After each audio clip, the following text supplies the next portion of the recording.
맛있는 미술, 재미있는 미술, 보이는 미술, 삶의 미술 한 스푼 넣어가세요. 아트팟 7회 금주 아트팟이 만나러 나갑니다에서는 이세연 작가의 파주 작업실과 갤러리를 찾았습니다. 미메시스 뮤지엄의 김태우 개인전 사라진 풍경, 대한공간 루프에서 열리고 있는 강현민 개인전 금지된 사랑. 이번 주 인사이드 아트마켓의 주제는 낙찰률 100% 자선경매입니다. 마지막으로 파주 로갤러리의 소풍전을 찾았습니다. 아트팟 7회 시작합니다.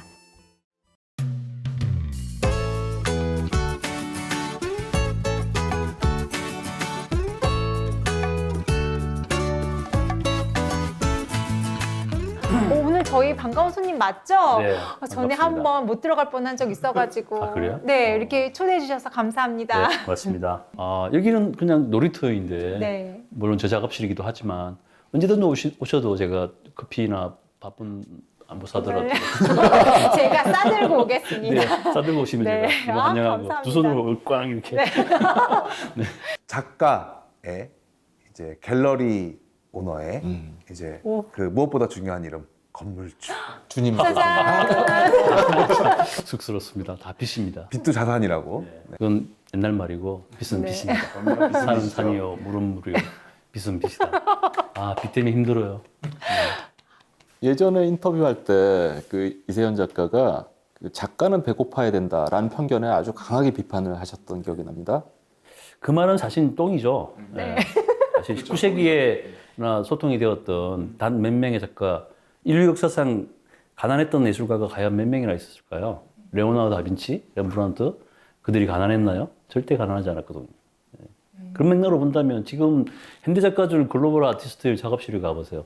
본인들이 하고 싶은 그 작업들이 얼마나 스케일이 크고 다양한데 작가가 가난해야 이렇게 예술에 온다는 말은 이상하게 한국에만 유독 많이 이렇게 작가에게 강요하는 어쩌면 억압 구조로서 작용하고 있는 그런 내용인 것 같아요, 사실. 물론 이제 작가가 사실 생각해 보시면 작가들은 시대를 담는 그런 굉장히 중요한 사명이잖아요. 어떤 구시대의 패러다임을 비판하고 새로운 패러다임을 제공하는 역할을 하는 게 작가인데 그 역할을 좀 더디게 하고 못하게 하고 하려고 하는 지배 논리 같은 그런 내용인 것 같아요. 그래서 저는 이게 거대한 사기인 것 같은데 지배 계급이 피지 계급에서 제일 위험하게 느끼는 게 뭘까 하면은 자기를 비판하는 게 사람들이 힘을 얻는 거거든요. 그리고 작가들은 그게 가능한 사람들이라고 생각을 하는 거지. 그래서 작가들이 가난해야 자기들에 대해서 어떤 표현들을 하는 걸 막을 수 있다. 그리고 사실은 저는 특히 우리나라도 그렇다고 생각하는데 블랙리스트도 그런 거지만 블랙리스트가 꼭 아니더라도 이런 식의 인식들은 지속적으로 있어 왔고 현재에도 존재한다라고 생각을 해요. 가난해야 예술을 논다는 말하고 가난함에도 불구하고 예술론을 불태운 사람하고는 정말 백지지 않는 차이지만 단 하나의 차이지만 완전히 보는 관점이 달라지는 거거든요.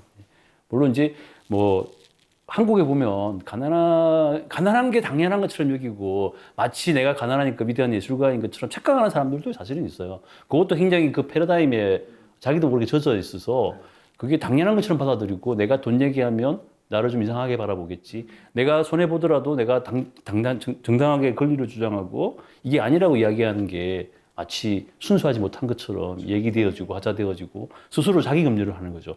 내가 돈에 대해서 얘기하면 나는 예술가가 아닌가?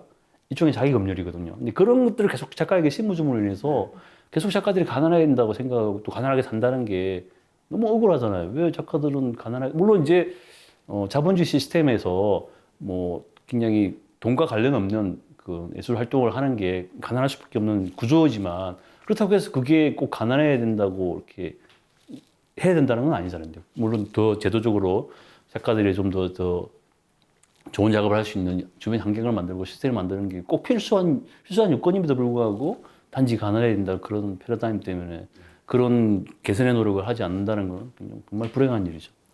그 우리가 파주에 왔으니까 로우 갤러리에 대한 이야기를 안 할 수가 없어요. 근데 갤러리 이름도 그렇고 아마 생각하고 계신 미션이 있을 것 같은데.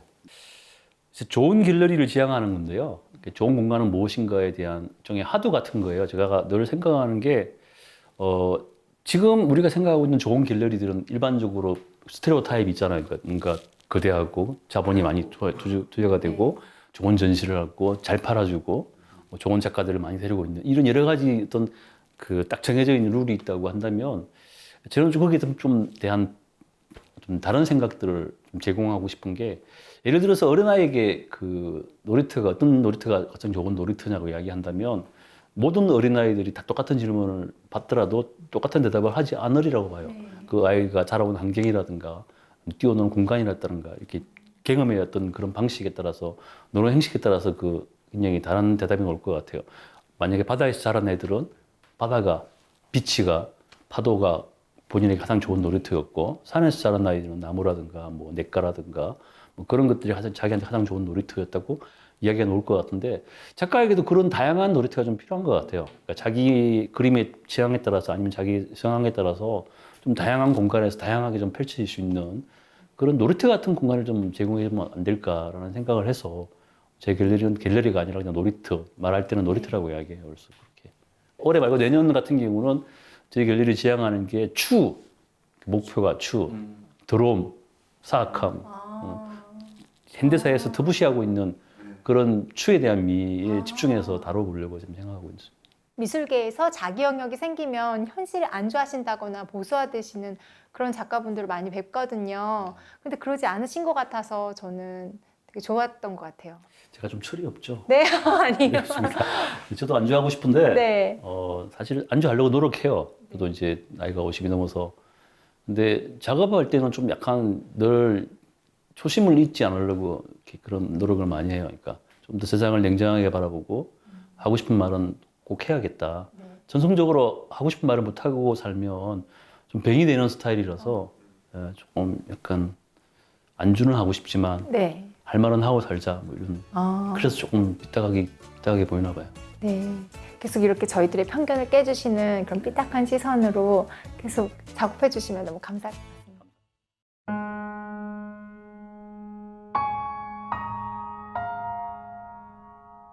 저희 작업을 관통하는 주제를 굳이 몇 개의 단어로 얘기하라고 하면 모호함과 불확실성이라고 얘기할 수 있겠습니다.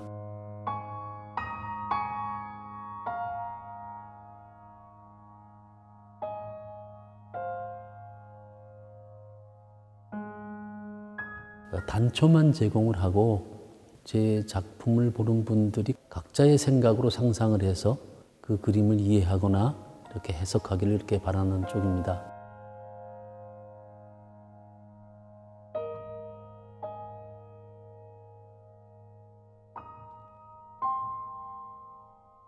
제 이 회화는 대개 저 속에 여러 가지의 풍경이 들어있기도 하고요. 실제는 보이는 풍경뿐만 아니라 보이지 않는 풍경, 예컨대 바람이라든가 안개, 뭐 그런 비물질적인 그런 풍경들도 함께 내재되어 있다고 보시면 됩니다.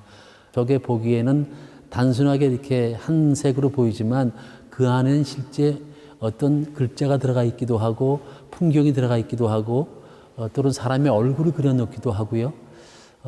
많게는 뭐 100여 회 이상을 덮어서 결국은 풍경이 없어져 사라진 풍경이 되는 그런 건데요.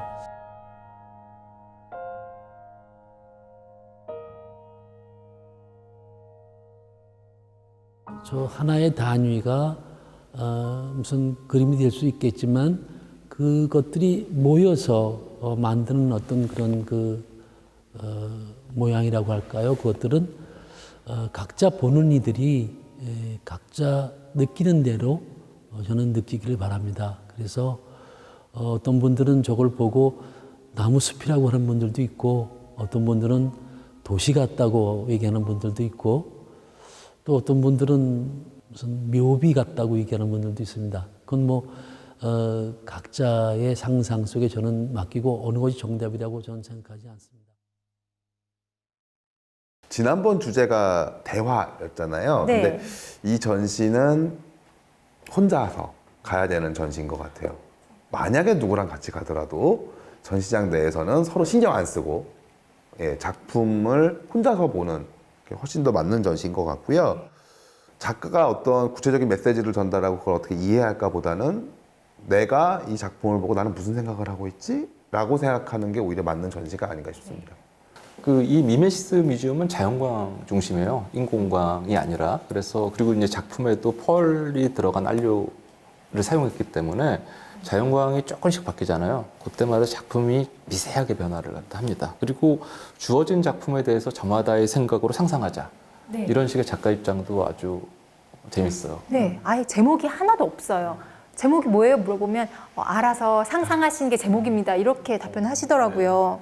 저는 그 중에서 맨 위층이 제일 마음에 들었어요. 물로 채워진 공간. 네, 거기 올라가면 뚝뚝하고 물소리가 들리는데 거기 분명히 네모난 생면들로만 이루어진 공간인데도 여기가 고요한 산사의 그런 평화로움이 느껴지는 그런 작품이더라고요. 그리고 저는 여기서 마음껏 상상하라고 하셔가지고 마음껏 상상의 나라를 펼쳤는데요.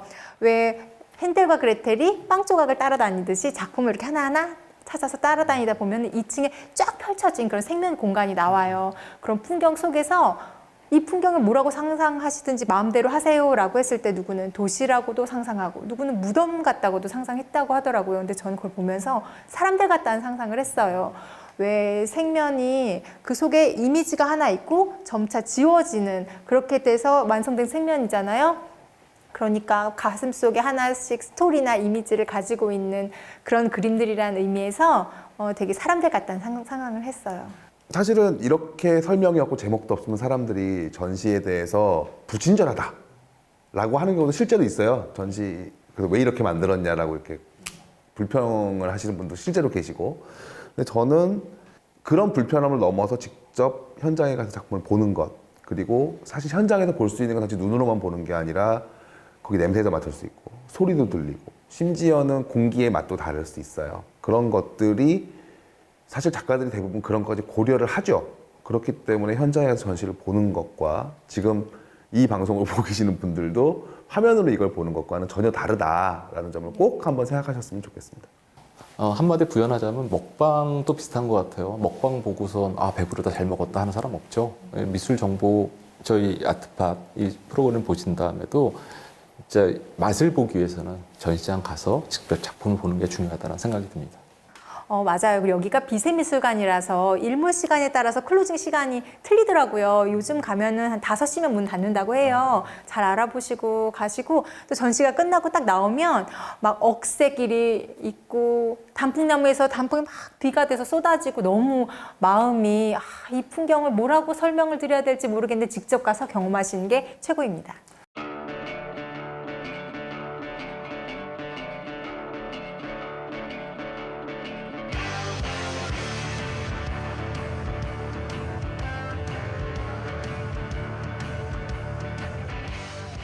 금지된 사랑이 혹시 가벼운 사랑 아닐까 이런 생각이 드네요.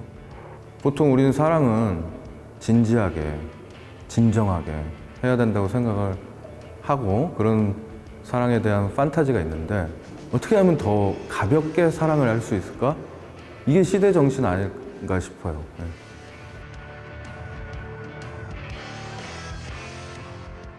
팝아트는 가장 민주적인 예술 장르라고 할까? 그래서 제가 좋아해요, 팝아트를. 지금은 팝송 말고 없다고 봐도 과언이 아니죠, 음악이. 마찬가지로 팝아트도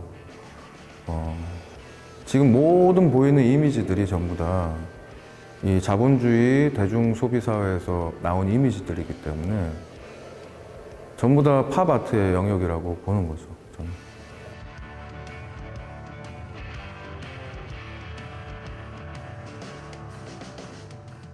그 투어에 슬로건을 만들었는데 우리는 박정희를 관광한다. 가 슬로건이었어요. 박정희는 관광의 대상이 아니에요. 박정희는 숭배나 혐오의 대상이지, 혹은 두려움의 대상. 그 대상에서 해방시켜주자는 얘기죠.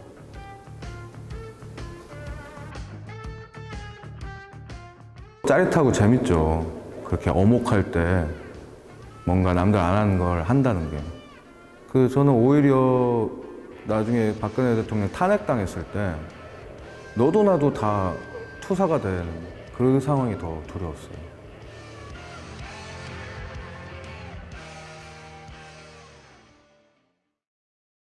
인터뷰를 쭉 진행을 하다 보면 사실 인터뷰가 쉽지는 않은데 이런 생각이 들었어요. 인터뷰어가 솔직하게 질문을 해야지 인터뷰에도 속내를 털어놓는다라는 생각이 들었습니다. 마지막 질문, 네. 아까 영상으로 보신 마지막 질문을 하고 저는 이 인터뷰 정말 잘 됐다라고 생각이 됐어요. 성공이다. 네, 자화자찬입니다. 지난 정권에서 이런 작업을 하면서 두렵진 않았나. 제가 만약에 작가였다면 부지하게 봤을 것 같아요. 저도요.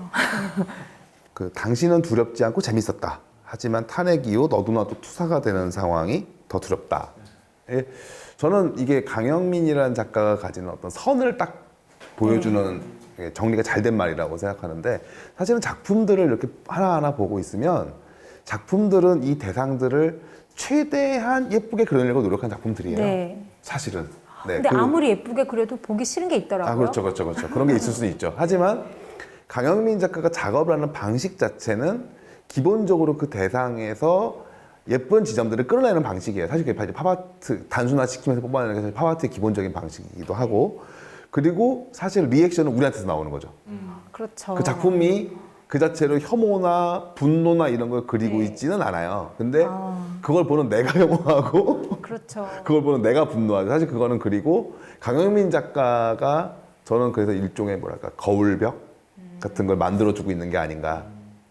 그러니까 내 안에 있는 이 그림의 대상들, 네, 그분들을 그려내는 상을 이제 하나 만들어주고, 사실 그거에 대한 반응은 내가 하고 있는 거죠. 은구 작가는 전시 보러 간 날이 제가 촬영하러 가기 2시간 전에 가셨더라고요. 네. 근데 가서 SNS에다가 막 올렸어요. 저 루프 다녀왔는데요. 이거 아주 금지된 작품? 네. 우리 할 얘기 많겠어요. 할 얘기 많으시죠? 저는 너무 말을 못 뽑아내겠더라고요. 근데 정말 가서 아무도 뭐라고 말 못할 것 같은데 봐서 하고 침통한 기분으로 다들 나오실 것 같아요. 저는 이전 씨가 이 정치적 이슈에 대해서, 특히 지금 지난 1년간의 이 아주 혼란스럽고 복잡했던 상황들에 대해서, 또는 더 멀게는 그 이전의 수십 년에 대해서 내가 속으로 어떻게 생각하고 있었지?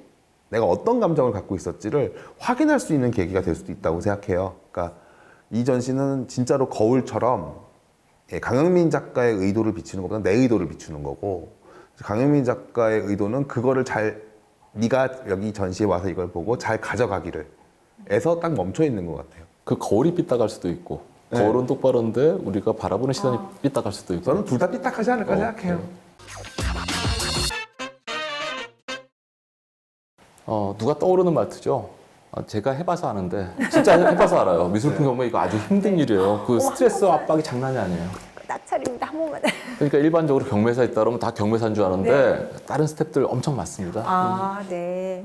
미술에 대해서는 우아하고 고상할 거라는 그런 편견이 있잖아요. 그리고 수익도 올려야 되고 낙찰률도 신경 써야 되고 되게 직원들이 고생 많이 하시는 것 같긴 해요. 이렇게 이해를 해주시네요. 그래서 수익률은 어떻게 보면 그 경매회사의 존재 이유고요. 낙찰률은 얼굴 같은 거예요. 그래서 보통 제 생각에 70에서 80% 되면 굉장히 잘 된 경매인데, 근데 아마 경영진의 입장은 좀 다를 것 같아요. 그런데 매번 100% 낙찰되는 경매가 있어요. 오. 예. 이번 주 인사이드 아트마켓에서는 K옥션 손희천 경매사님에게 100% 낙찰되는 자선 경매 이야기를 들어보도록 하겠습니다.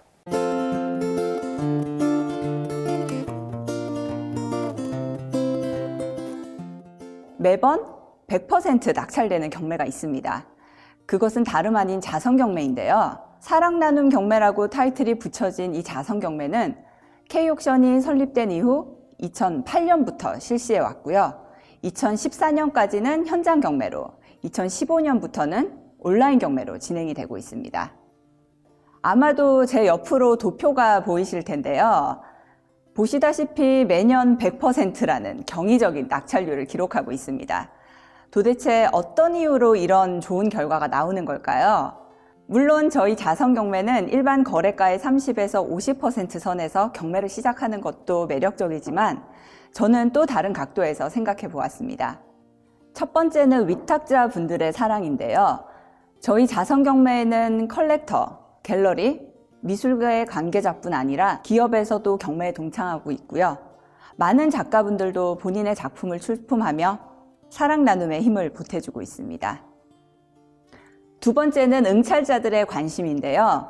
최근 미술품 경매의 저변 확대가 적극적으로 이루어지고 있기는 하지만 아직까지 경매에 참여하는 분들의 수가 많지는 않습니다. 그런데 이 자선 경매에는 평소 미술품 경매에서 뵙기 힘들 분들도 많이 응찰을 하고 계십니다. 경매 낙찰금이 뜻깊게 사용되는 데 공감해 주신 덕분이죠. 올해 초 열렸던 사랑 나눔 경매 결과도 당연히 낙찰률 100%, 4억 6천만 원의 낙찰 총액을 달성했습니다. 그래서 약 2억 3천만 원의 기부금도 조성이 되었고요. 이렇게 조성된 기부금은 한국 메세나 협회와 함께 저소득층 문화예술 교육 확대를 도모하는 K옥션 주니어 아티스트, 그리고 아트 챌린저, 그리고 K옥션의 전문성을 살린 다양한 문화예술 활동을 위해 사용이 되고 있습니다. 내년 1월에 예정되어 있는 제11회 사랑 나눔 경매에도 여러분의 뜨거운 관심과 사랑, 그리고 참여를 부탁드립니다.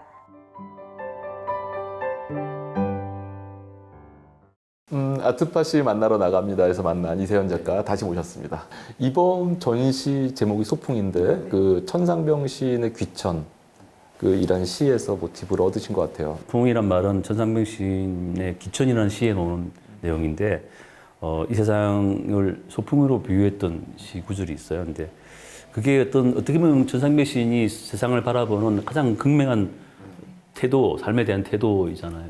옛날에 안기부 때 고문도 당하시고 또 그렇게 삶에 대해서 이렇게 무소유의 어떤 삶을 사신 분임에도 불구하고 세상을 소풍이라고 이야기했다는 측면에서 굉장히 감명이 깊더라고요. 가슴에 와닿는 게 있고 요즘 약간 그런 생각이 많이 나더라고요. 삶에 대한 태도, 이게 작가에게 굉장히 중요한 모티브가 아닌가라는 생각이 들어서 저와 비슷한 어떤 삶에 대한 태도, 그 삶을 좀 더 아름답게 보려고 하고 소풍처럼 이렇게 어떤 즐거움이라든가 애정, 관심 그런 것들을 가지고 있는 작가와 함께 전시를 해보고 싶어서 그 천상병 시인의 귀천에서 나오는 소풍에 모티브를 해서 전시를 하게 됐습니다. 최우철 작가 작품은 제가 그동안 인쇄물로만 통해서 많이 봤었는데 원화를 본 건 처음인 것 같아요. 최우철 작가에 대해서 궁금해요. 삶에 대해서 디테일하게 관찰하고 그 안에 쑥쑥히 숨어 있는 그 서민들의 아주 다양한 그 모습들, 리얼리티한 모습들, 진실된 모습들을 굉장히 잘 표현하고 있는 한국의 드문 작가 중에 한 명이죠. 예. 이상권 작가님은 어떠세요? 그러니까 최우철 작가는 다양하게 여러 가지 장면을 보여준다면 이상권 작가는 좀 더 삶의 애환이라든가 서민들의 모습에 좀 슬픔이라든가 고독 그리고 희망 이런 것들을 조금 더 집중해서 보여주고 있는 작가인 것 같아요. 그러면 이세연이 보는 이세연 작가는? 제 작품은 글쎄 조금 아직 부족한 게 많죠. 아니, 왜 이렇게. 갑자기 겸손 모드가? 갑자기 방송을 못 할 것 같아. 부족한 게 왜 많지만 그러세요? 다시 가죠 이거. 예, 부족한 게 많지만 그래도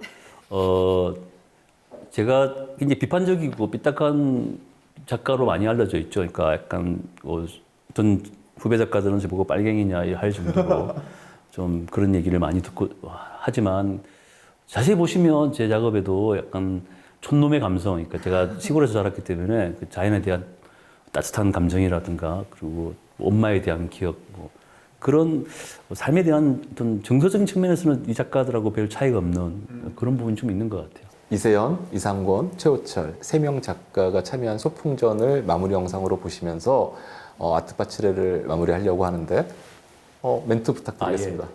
다음에는 같이 한잔해요. 감사합니다. 안녕. 안녕. 안녕히 계세요.